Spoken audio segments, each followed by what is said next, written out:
Hello everyone, welcome to brain shocks. मेरा नाम रजत है और इस वीडियो सीरीज में हम कर रहे हैं गेट इंजीनियरिंग मैथ्स के प्रीवियस ईयर क्वेश्चंस और ब्रांचेस।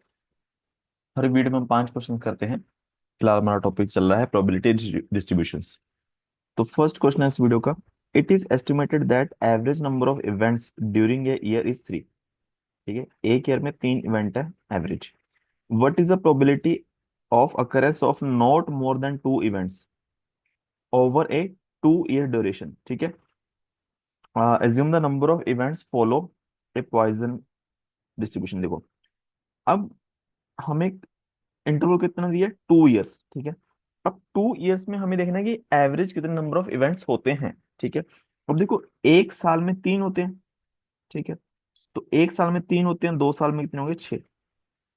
ठीक है, एवरेज नंबर ऑफ इवेंट्स जो है 6 है ओवर ए 2 इयर्स ड्यूरेशन। ठीक है, अब हमें पूछा है कि प्रोबेबिलिटी हमें चाहिए कि जो इवेंट्स है नॉट टू, 2 से ज्यादा ना हो, यानी लेस देन इक्वल टू 2 हो।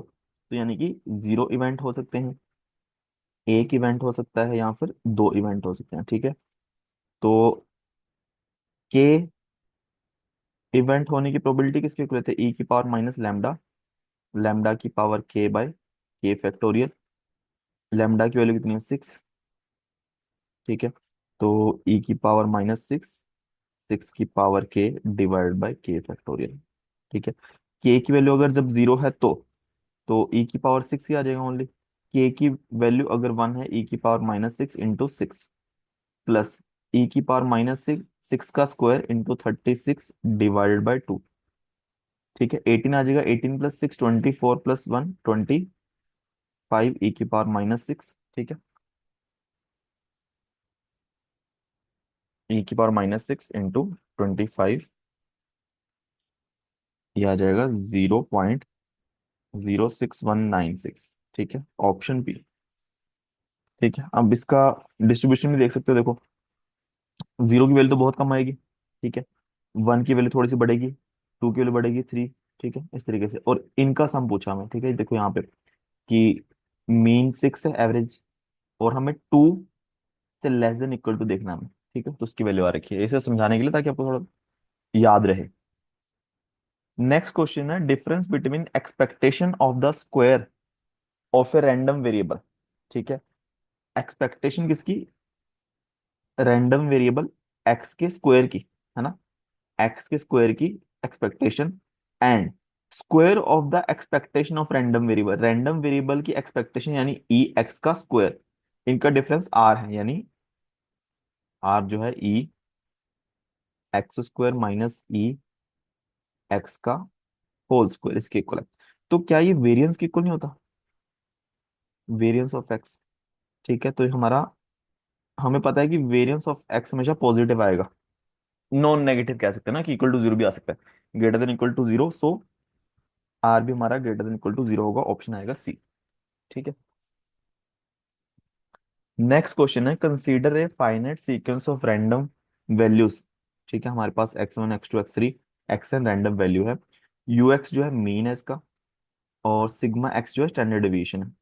ठीक है, एक हमने अदर फाइनाइट सीक्वेंस ली y, जो इस तरीके से मिलकर बनी है।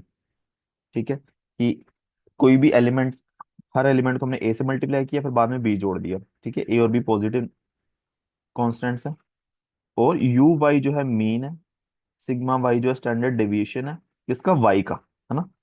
विच of the following statement is incorrect है। ठीक है, तो सबसे पहले देखो कि index position of the mode of X in X is same as that index position of mode of Y in in Y. ठीक है, तो जो मोड की इंडेक्स पोजीशन है वो सेम ही रहेगी।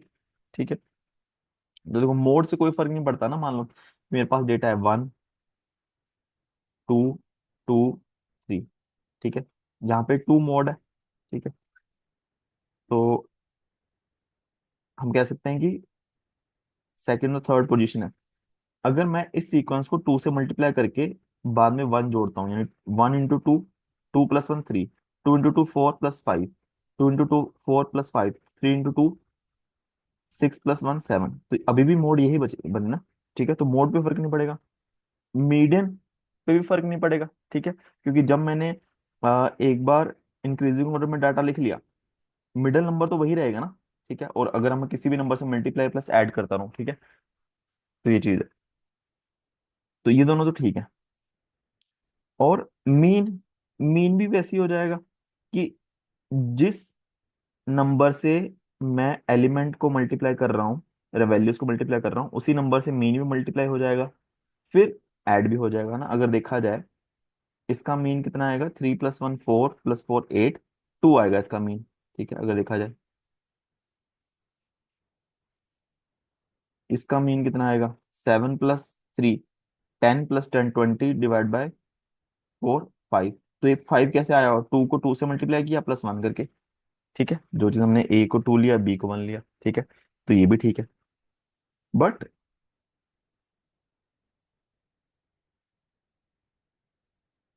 कैसे कर देते, बट स्टैंडर्ड डेविएशन में ऐसे नहीं आएगा। ठीक है, अब ये चीज ध्यान रखो, जैसे मान लो कि सबसे पहले तो हम डायरेक्टली ए मल्टीप्लाई नहीं कर सकते, वेरिएंस से आएगा। देखो मान लो कि सिग्मा x² एक्स का वेरिएंस है। ठीक है, अगर मैं बात करूं वेरिएंस वाई की, ठीक है, यानी कि वेरिएंस ए एक्स प्लस बी की। ठीक है, सबसे पहले प्लस कांस्टेंट का कोई फर्क नहीं पड़ता है, खत्म ही हो जाएगा। ठीक है, और जो एक्स का कोफिशिएंट होगा वो बाहर स्क्वायर आ जाएगा, A² वेरिएंस ऑफ एक्स ऐसे आएगा। ठीक है, वाई का वेरिएंस क्या है, सिग्मा y², A² एक्स का वेरिएंस है सिग्मा x²। ठीक है, और वेरिएंस है तो दोनों तरफ अंडर रूट करेंगे, सिग्मा वाई ए सिग्मा एक्स। इस तरीके से आएगा, ऐसा नहीं कि डायरेक्टली हम मल्टीप्लाई कर दें, स्टैंडर्ड डेविएशन को कांस्टेंट से मल्टीप्लाई कर दें। ठीक है, तो डी गलत है, ये बी नहीं आना चाहिए। ठीक है, ऑप्शन सही है। अब ये तो चलो एक सिंगल उसके लिए है। ठीक है, ये वेरिएंस वाला काम कहाँ पे आता है, सपोज करो एक्स और वाई दो रैंडम वेरिएबल हैं, जेड इनसे मिलके बना है कि ए एक्स प्लस बी वाई। तब हम ऐसा नहीं लिख सकते कि इसका जो स्टैंडर्ड डेविएशन है वो इसका जेड का स्टैंडर्ड डेविएशन जो है A × X का स्टैंडर्ड डेविएशन B × Y का स्टैंडर्ड डेविएशन। ये गलत है। ठीक है, हमें इस तरीके से लिखना पड़ेगा कि जो z का वेरिएंस है, यानी कि सिग्मा z²। ठीक है, ए एक्स का वेरिएंस क्या आएगा, ए बाहर होकर स्क्वायर आ जाएगा और फिर एक्स का वेरिएंस। ठीक है, अब चाहे प्लस माइनस है तब भी, ठीक है, बीच में साइन मैटर नहीं करेगा, प्लस ही आएगा। ठीक है, और यहाँ पे प्लस B² सिग्मा y², इस तरीके से। ठीक है, तो ये ठीक है। बट अगर देखा जाए, जो जब यहाँ पे आता है ये एक ही बात है, हमें लगता है कि हमने सिर्फ सीधा स्टैंडर्ड डेविएशन से कांस्टेंट को मल्टीप्लाई कर दिया। ठीक है, बट वो इस तरीके से हो रहा है।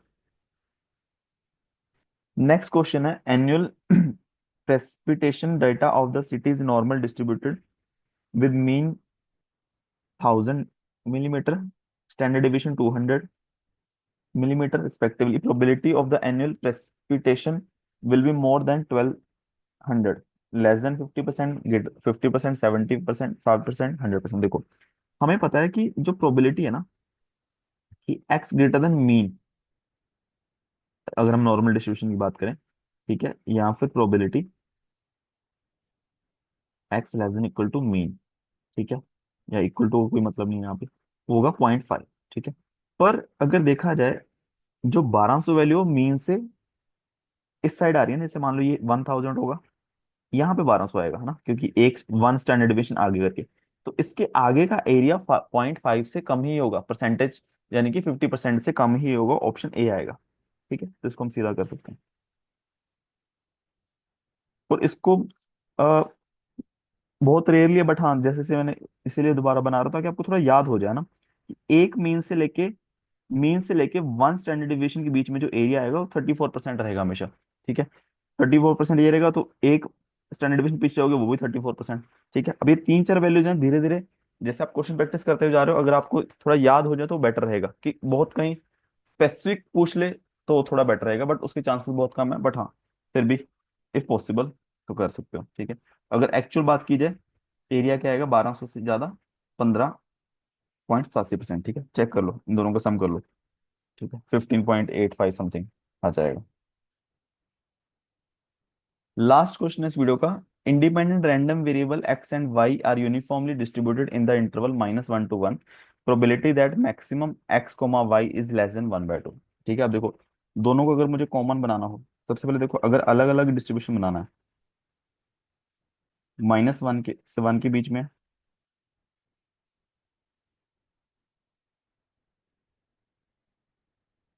-1 1, इसका एरिया 1 होगा, तो यहाँ पे पहले 1/2 आएगी।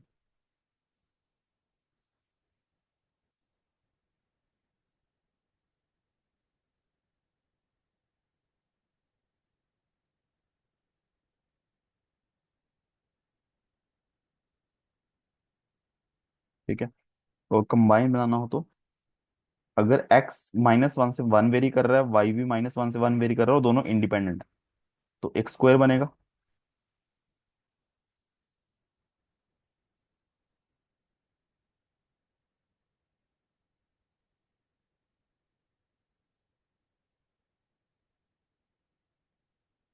ठीक है, तो अगर मैं x कोमा वाई एक चलो पॉइंट मान लेते हैं, कोई भी पॉइंट हो इस सर्कल में आएगा, इस स्क्वायर में आएगा हमेशा।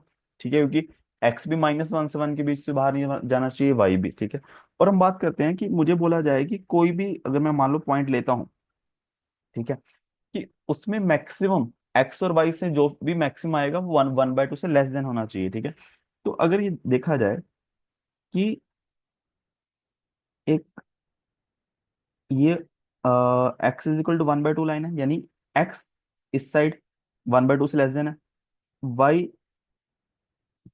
यहाँ से 1/2 से लेस देन है। ठीक है, इस लाइन के इधर उधर, मतलब अगर इस एरिया के में कोई भी पॉइंट में लेता हूँ, उसका एक्स या वाई कोऑर्डिनेट में मैक्सिमम जो वैल्यू आएगी वो 1/2 से कम ही होगी। जैसे मान लो मैंने यहाँ पे पॉइंट ले लिया, यहाँ पे ले लिया, यहाँ पे, यहाँ पे एक्स 1/2 से ज्यादा ही है, वाई कम है, तो इन दोनों से मैक्सिमम क्या है, ये 1/2 से ज्यादा, 3/4 मान लो। ठीक है, इट मीन्स अगर बात देखा जाए, मुझे जो भी पॉइंट सेलेक्ट करना है वो इस एरिया में से सिलेक्ट करना है बस। अगर वो पॉइंट इस एरिया में होगा तो x कोमा वाई में से जो भी मैक्सिमम होगा वो उसकी वैल्यू आएगी 1/2 से छोटी ही आएगी।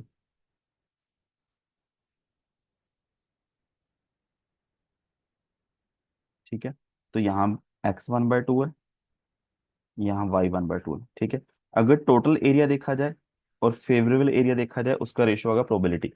तो जो प्रोबेबिलिटी आएगी कि maximum x comma Y is less than 1/2 is equal to, ये साइड की लेंथ कितनी होगी, 1 तो ये होगी, हाफ इतना हो गया, 3/2 होगी, 3/2, हाँ, 3/2 × 3/2 डिवाइडेड बाय बड़े स्क्वायर की लेंथ, बड़े स्क्वायर की साइड 2 होगी ना, 2 × 2, तो 9/4 × 4 है ना, 2 × 2 4, 2 × 4, 9/16, ऑप्शन बी। ठीक है, अगर एक डायरेक्टली भी देखा जाए इसको, कि मैं चाहता हूं कि probability maximum X comma Y में से जो भी आए वो लेस देन 2 है। अब एक्स और वाई तो इंडिपेंडेंट है, क्या ये इसके इक्वल होगा कि मैं चाहता हूं कि जब एक्स और वाई दोनों ही 1/2 से छोटे आएंगे, तभी ये चीज पॉसिबल है कि दोनों में से मैक्सिमम वैल्यू जो आएगी, दोनों में से कोई भी लेंगे, 1/2 से कम ही आएगी। ठीक है, अगर एक्स ही कभी मान लो 1/2 से ज्यादा होगा, तो ये भी हमें 1/2 से ज्यादा रिटर्न करेगा वैल्यू। ठीक है, और दोनों इंडिपेंडेंट है, तो दोनों का probability of X less than 1/2, probability of Y less than 1/2। ठीक है, अब एक्स के अलग कर लो, देखो 1/2 से कम का एरिया कितना है, ये मान लो 1/2 है, तो इस एरिया की बात हो रही है, तो ये एरिया कितना हो जाएगा, 3/4। वाई के लिए भी सेम, 3/4, तो 9/16। ठीक है, तो इस तरीके से भी आप सोच सकते हो इसको। तो इस तरीके से 5 क्वेश्चन हमारे खत्म होते हैं इस वीडियो के। किसी भी क्वेश्चन में डाउट हो नीचे कमेंट कर सकते हो, और वीडियो को सीखो, प्लीज वीडियो को लाइक करना, चैनल को सब्सक्राइब कर देना। Thank you so much.